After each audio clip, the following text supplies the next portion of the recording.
Welcome. They returned from hell. It's a special topic today. There was a doctor, a rabbi, and a lawyer having a discussion what they want people to say at their funeral. So the doctor says he wants people to say how gentle he was, how caring he was. If people couldn't afford it, he would heal them or give them medicine or see them without charge. The lawyer says he wants at his funeral people should talk about how ethical he was, how honest, how he protected those that were unjustly persecuted, and so on and so forth. The rabbi says, I want them to say, look, he's moving. No one ever returned from there. As far as we know, people that left this world, they don't really come back. Not yet, at least, not until Mashiach comes. However, there is an exception. There are actually three exceptions. We're going to talk today about people that came back, who left this world and returned. And this is what the Torah tells us in this week's Parsha, the words, B'nei Korach lo mesu. The children of Korach did not die. A little background is necessary. We have the story of Korach staged a rebellion a few parshas ago against Moshe Rabbeinu. And he gathered together hundreds of people, 250 people, primarily from the tribe of Ruvain, from his tribe and the tribe of Ruvain. And they started a rebellion. They basically said that everything that Korach, that Moshe Rabbeinu claims comes from Hashem, lots of it is not really from Hashem. It's his own decisions. He wants that his family should have power, his family should have leadership. That's why he appointed his brother as the high priest, etc., etc. Now, of course, in a tremendous, miraculous way, it was proven that Korach was wrong. The earth opened up and swallowed him inside. Now, in this week's Parsha, we're talking about the lineage or the next generation of Yidden that were born, who are getting ready to go into Eretz Yisrael. And Torah tells us about the descendants of the tribe of Ruvain. And then Torah says, Uvnei Korach lo mesu, that the children of Korach, they did not die. Now we know that when the earth opened up, it swallowed in Korach and all of his men, all the followers. Not only that, but even, unfortunately, little children. And not only that, but everything that they owned, any possessions that these people had, went into this opening in the earth. If you borrowed a dish from someone that was part of that group, your dish was gone. It somehow supernaturally ended up flowing or rolling into this dip in the earth and was swallowed up together with these people, including Korach's children, his sons. They were adults, but his sons. And here Torah says you should know they didn't die. What does this mean? So Rashi tells us that they were involved initially with their father. When their father started this rebellion, they were with him. But then they started to realize that maybe it's not a good idea. And maybe he's not so correct. And why should we go against Moshe Rabbeinu? And they had second thoughts. To the extent that in their heart of hearts, they felt remorseful. To use Rashi's words, Hirharu tshuva belibam. They thought of tshuva, they felt tshuva, they contemplated tshuva in their hearts. So they still went along with their father, and they were leading this rebellion with him, and really getting people to go against Moshe and so on. But inside, they felt regret. They felt that this is not really what we should be doing, if only we could get out of this. And therefore, when they were indeed punished and swallowed in alive into the earth, their father and many of the other men perished. But three sons, Asir, Elkanah, and Avi Asaph, they remained alive. Section for them, and they were able to stay alive. But why all these people they didn't say? Those people perished. Now they had a special place in Gehenna, in purgatory, in hell for them, and that's where they were. After some time, they came out of there. They had children, and their children. And from their descendants, you have Shmuel Hanavi, Shmuel the prophet, comes from their descendants. Including 24 Shmarei Gehuna, and so on. These are all descendants from these people. So Torah tells us that they are alive. Not only that, but the Gemara here in Baba Basra, Daf Tezvav, tells us that while they were in the earth, they composed songs, praise for Hashem. We have it in Tillim. There's several kapitlach. One of the chapters that we say before Tkiyah Shofar, right? Kol Ha'am Tikuchav. It's a special psalm that we recite with tremendous kavanah and concentration. It's the preparation before Tkiyah Shofar. And who composed it? And where was it composed? It was composed by the children of Korach and in the earth. So these three sons survived. And the reason why they survived, and they didn't end up with the rest of these people, because inside, deep within themselves, they were torn. They were behaving in the bad way, and they were going along with their father and his plan. But they didn't feel good about it. They had internal regret. And the question obviously is, which one is it? If they're guilty, then why did they survive? And if they're not guilty, then why are they swallowed up? You can't have the cake and eat it too. You go by the action or you go by the intent. If you say action matters, then what they did is wrong and they should be punished. If you say that intent matters or your inner feelings matter and they weren't forced to do it, right? And really you didn't want to or you felt bad about it, then why are you punished at all? We have to decide, how do we look at this? Are the children of Korach at fault or not at fault? Okay, let's talk, for example, about Ein ben Peles. Okay. It tells us about Ein ben Peles. They were involved with Dasan and Aviram together, really instigating and getting this whole thing rolling, this whole rebellion. And then later, Torah stops talking about him. Like he's there in the beginning, but then you don't hear about him anymore. Ein ben Peles disappears. And the Medrash tells us that his wife saved him. What happened was, Ein ben Peles came home once from one of these underground meetings about staging the rebellion. And he came home all excited. He's telling his wife, this is amazing. Things are about to change. You're going to see a revolution against Moshe Rabbeinu. Korach is going to take over. And he was all into it. And his wife tells him, relax. When this does happen, even if he's successful, Korach is going to divide this among his family. You're not going to get anything here. So you're losing out either way. If Moshe Rabbeinu is right, which is current state of affairs, then you have nothing. You have no prominence. You have no leadership. You don't gain anything out of this. And if Korach wins, then you also gain nothing. So all you have here is risk. And she gave him wine, strong wine, and she had him drunk and fall asleep. And when it came time to actually go to Moshe and do this rebellion, they came to get him. And she sat in front of the tent, let's just say in not the most respectful way.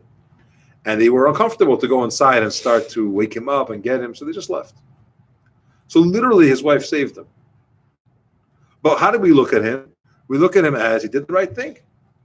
He was saved. Things were okay. It turned out fine. You don't have this halfway where he ended up in the ground, but he was alive. Or he has Tillim that David HaMelech later composed with divine inspiration, the verses that they have composed in the earth. Are they good or are they bad? Were they not good? They did tshuva, so there's a time when they're not good, and that's when they were in the earth. Then they get out of the earth. Whoever comes back from the other world or from perishing, there's a section in Gehenna with live people, then they come out. What happens over there really in hell? And besides, why is it in our parsha? Korach happened already. Somehow, when Torah about the lineage, by the way, that's in our parsha, that it makes sense as far as the mentioning of the children, who they were, and so on. But at the same time, Why is it here? It doesn't really, it doesn't belong here, and you could have said it a long time ago that they didn't die. Why all of a sudden in Pinchas is it mentioned? So the Rebbe tells us in volume 33 of the Likutei Sichos a tremendous explanation, which I think carries a very powerful lesson that's applicable to all of us, and in many, many scenarios. Before we get to the Rebbe's explanation, there's a joke that says, "B'nei Korach le'mesu." Korach was all about fighting, right? Rebellion and discord and not getting along with people. And it says his children never died, meaning the descendants of Korach, those that behave in his way, never died. There's always those that are really willing to instigate or start a fight or create some kind of friction. There's no lack of that. We're in the 3 weeks now, and the importance of Yisrael is a good reminder that unfortunately there are those that are looking to stir things up. Some people thrive on those types of behaviors. We have to be wary of it and not let ourselves go there, because machlekes is not a good thing. Peace is where blessing is. Peace is where success is. That's really the key here. But the Rebbe explains like this, that the punishment of Bnei Korach was split. In a sense, they were punished, they were in the ground, but in a sense, they survived because their act, their behavior, their sin was also split. Okay? On the outside, externally, they were leading a rebellion, or at least integral in the rebellion. They were acting like that. They were with their father. And therefore, externally, they had to be in the ground.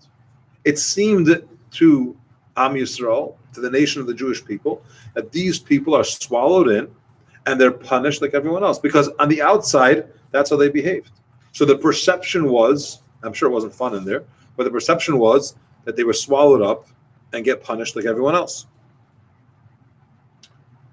However, internally, they were in a good place. Internally, they deeply did not want to do what they were doing. They were regretting what they were doing. And that's why deep down, when they were swallowed up, they were alive. You have a question online? No? Okay, if you do, let me know, because we're glad to answer it. Mm-hmm. But the idea is that because their act was split, their punishment was split. And it takes us to another fundamental concept, that punishment in Torah is not retribution. A person did something wrong, we're going to get them. You're going to pay for your act. It's a cleansing process. It's a correction journey. And the punishment that Torah gives, God forbid, is to fix the problem of the person. It's not to hurt them. It's a famous question, even in the American justice system. What's the point of jail? Or what's the point of punishing a criminal? Is it because we want to punish them? They did something wrong. They hurt someone else. They should get hurt. Do we want to get them off the street? Do we want to show the world, society, that there's a price to pay and there are consequences for your actions, so it'll deter others from doing the wrong thing? Or do we want to rehabilitate them? Is the goal here to fix the person? And it's supposed to be, and in Yiddishkeit, it's about fixing the person. This is really what it was, even in the American justice system initially. It has since deviated, and they're trying to bring it back a little bit. But the goal, the real goal of, quote, a correctional facility is to correct the person. And in Yiddishkeit, it's a very fundamental concept. That's why you rarely find the idea of jail in Jewish law. Locking a person up, what good does it do for them? They can't be productive in society. They can't fulfill their mission of why they're here. What are you doing? You're just locking them up? Yes, you're technically getting them off the street. And if you add that to the American or most of modern society, now they're in a group with a bunch of other criminals. The influence there is not the greatest. We've talked about the F.R.E.E. Miklat. When a Yid is God forbid, he has to go into one of these cities of refuge for killing someone by mistake. Who is he there with? The Levi. Who is he there with? Positive people. So you're not placing him in the bad neighborhood and he'll learn more. You're putting him in a good neighborhood. Let him grow in his ways. But the idea is that in Torah, a punishment is not here to hurt the person. It's here to help the person. What element of these three sons of Korach had to be corrected? The external element, because the internal element was okay. Their father was in it. They went along with it, but they regretted it. They didn't want to do it. And that's why the punishment was external. And it was a real punishment. They were in the ground and they had to, do tshuva and whatever else, and they came out of there. But the main punishment was, it seemed from the outside that it was that way. Now, the message here is that a hirhur tshuva, a thought of tshuva, a firm decision, a feeling is counted.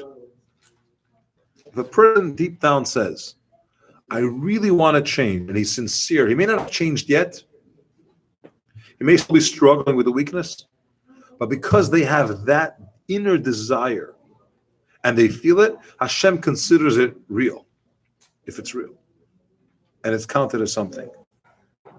When a person makes a decision, he says, I'm going to change, I'm not going to do this again. He didn't have a chance yet to prove himself. Or that achlata, that resolve that he's taken, didn't manifest itself yet. It's still counted. The firm resolve matters in Yiddishkeit very strongly. We have examples of it in halacha regarding marriage and other things, but a decision is real. There's a beautiful story that happened by the Rebbe in 770 during Rosh Hashanah 1971. By Tkiyas Shofar, the Rebbe would blow the shofar, and people from all over Kama was packed. Thousands of people were there. And in 1971, the Rebbe blew the Tkiyas, and people knew that if the sounds are not coming out, that means something in Shemayim, something in heaven is difficult. And it's a day when there's decisions for the coming year, for humanity. It's an important day, and the blowing of the shofar is an important moment of that day. And Baruch Hashem, it was going very smoothly. All the sounds came out until the very last sound. It was the final tkiya, and it wouldn't come out of the shofar. That was blowing, and everyone was like really worried and thinking. And in the end, after tremendous difficulty and quite a long amount of time, lengthy amount of time, it came out. It was a beautiful sound.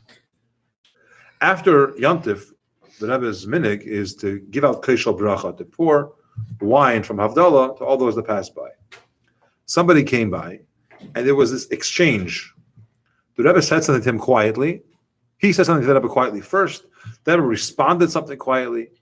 Now, keshel bracha is not usually a time like by dollars where people ask for brachas and questions. It's usually goes pretty quickly. People are moving on. There are exceptions, but that was for the most part, the way it was done.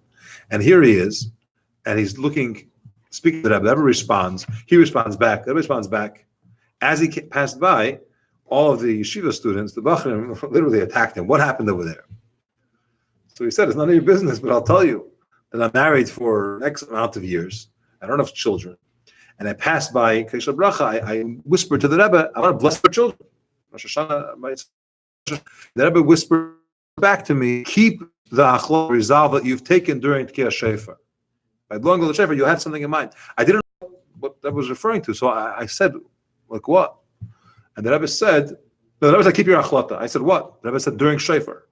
And I remembered that while the sound wasn't coming out, I said to myself, if this year I have a child, I'm going to bring the child to Tkiyah Shofar by the Rebbe. Whatever happens, I'm going to bring him next year for Shofar. And that was reminding me to do so. I forgot all about it. Very often you're in a situation, you make a decision, you forget. And the end of the story is that year, miraculously, it was against all the doctors' suggestions or prognosis, they had a child, and they did bring him back the next year to Rosh Hashanah. And he felt that when the Rebbe was blowing shofar and things are changing in heaven for the good and so on, the achlata, the resolve of I believe in this bracha and it's going to work and it's going to be a good year and I'm planning to bring my child there next year, all that had an impact. Bnei Korach, they were in the ground, and as a result of being part of the rebellion, but they got out of there. Their descendant is Shmuel Navi. Why? Because deep down they regretted what they were doing. And it shows us that sometimes a person is not perfect, right? But at least they feel bad about what they're doing. They don't want to be doing it. It says, wicked people, they're full of regrets. They do something and they feel bad about it. They do it again and they feel bad about it again. And it's constantly this vicious cycle of regret and feeling bad, and then they do it again and they feel bad. And but that regret is real. And if it's real, it's valid to Hashem. It means something. It carries some weight. There's another very powerful concept that Rabbi talks about this idea on the Kutasichas, the test. It says in Parashat Shoftim regarding those that go to war, that Ish Hayore V'Racha Levav, a person who is afraid or soft in his heart, he feels scared, he should go home. Okay, so before the troops actually went out, they would be spoken to. And part of the speech was, if you've built a new house in the last 12 months, go home. If you're in your first year of marriage, go home. If you just planted a vineyard and you didn't, whatever, certain cases where a person should not be at the front, he should go home. One of those things is if a person's afraid. Okay, so Rabbi Yossi Aglili says, and what does it mean he's afraid? He says a person is afraid, not literally I'm scared, but I'm afraid of the averes that I have. He's standing in a line with a bunch of soldiers. He's going into a dangerous zone. And he thinks to himself, I'm not the greatest person. I've done some things. And I don't feel comfortable going to war. I'm scared because of my spiritual status. I may not survive this. That's what it means if you're afraid. Rabbi Akiva argues with Rabbi Yossi Aglili. And he says nothing to do with sins. If you're scared, you're afraid. You're simply scared to go to war. And if you're the scared type person, you're going to scare others, right? You got to be brave. You got to be bold. You have to go with a feeling of victory. If one soldier is going to be shaking in his boots, it has an impact on those around. So Rabbi Yossi Aglili says it's about being afraid spiritually. And Rabbi Akiva says it's just simply about physically being scared. And then Rabbi asks, why doesn't Rabbi Akiva agree with the first case? Because if you're scared in the literal sense, when you go to sign up for the draft or whatever it is, they could see that you're a scared person. You don't belong there. You can't hold the gun if you're going to be shaking. Why do you have to take an approach that it's some kind of a literal fear? It makes more sense to say that it's a spiritual fear, which perhaps wasn't detected before. That Rabbi explains. Because according to everything we just said, Rabbi Akiva feels if a person is scared about his spiritual sins, then he's fine. The fact that you're bothered, that I feel bad of what I did this past year, and I don't know if I'm going to make it in this war, that's regret. That's how powerful a feeling is. That if I think what I did was so bad, and I'm not worthy of returning from this battle, that's tshuva. And therefore you have no reason to be afraid anymore. Because Hashem appreciates and accepts that type of tshuva. So Bnei Korach survived the being swallowed up in the earth, came back from hell. As to use the term, a special place was set for them in hell. They survived there. And they came back. And Torah tells it to us only in this week's parsha. Why? Because here it's already the next generation. Externally, the generation that was there during the rebellion, these people died. They get out of there in time for the next generation. These people didn't see their rebellion. So externally they were punished heavily. And internally they were in a good place. So therefore, the next generation, they already joined back. And they have parts of Tilim as thanks to them. And they have this descendant like Shmuel HaNavi. Let's remember the value and the importance of internal feeling, of sincerity. It really matters. Thank you for joining.